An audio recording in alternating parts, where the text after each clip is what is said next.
नमस्कार दोस्तों, मैं शिवानी वर्मा लोकगीत चैनल में आप लोगों का स्वागत है दोस्तों।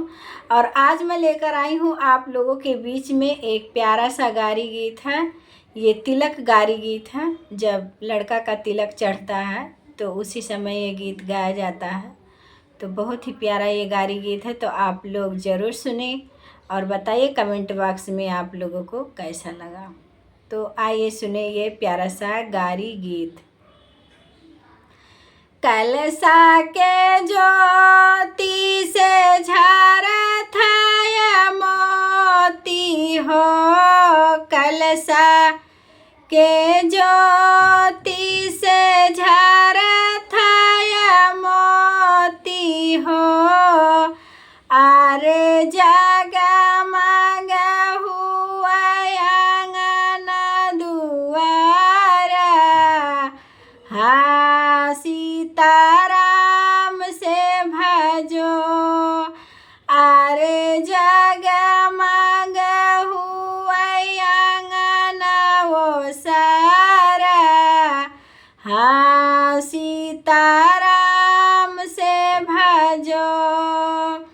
जगमग हुआ आंगन दुआरवा हो, जगमग हुआ आंगन दुआरवा हो। आरे आई गए गाँव जवारी, हाँ सीताराम से भजो। आरे आई गए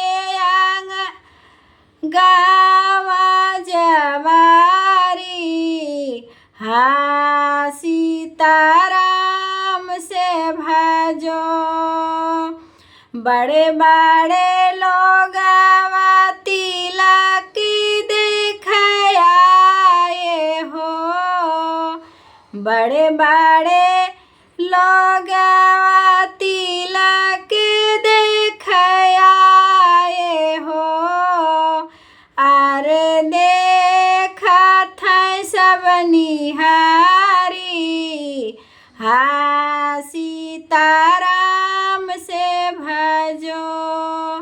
आरे देखाई सब निहारी, हाँ सीताराम से भजो। लम्हाराया जूरी पसारा मोरा भैया हो, लम्हाराया जूरी पसारा मोरा भैया हो। आरे लम्हार बाटे नमवा तुहारी, हाँ सीताराम से भजो। आरे लम्हार बाटे नमवा तुम्हारी, हाँ सीताराम से भजो। लम्हार बाटे तोरे पापा जी के नौआ हो, लम्हार बाटे तोहरे पापा जी का नामवा हो।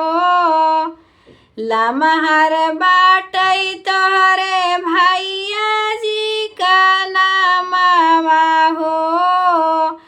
आरे लम्हार बाटे कुल खानदानी,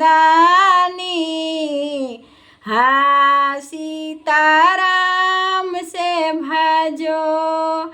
आरे लम्हार बाटे कुल खानदानी, हाँ सीताराम से भजो। बेरी की बेरी बेटा के तिलक नहीं चढ़ी है हो, बेरी बेरी बेटा के तिलक नहीं चढ़ी है हो।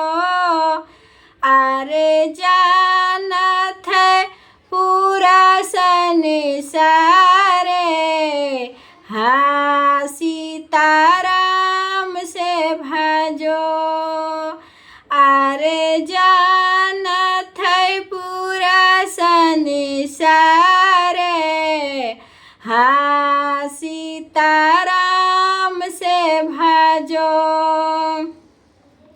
हमरा नामा जिन हसाई है होया गुआ हो हमरा नामा जिन हसाई है आगुआ हो आरे मन में कैली है बिचारे हाँ सीताराम से भजो आरे मन में करली है बिचारे हाँ सीताराम से भजो आरे मन में की है बिचारी हाँ सीताराम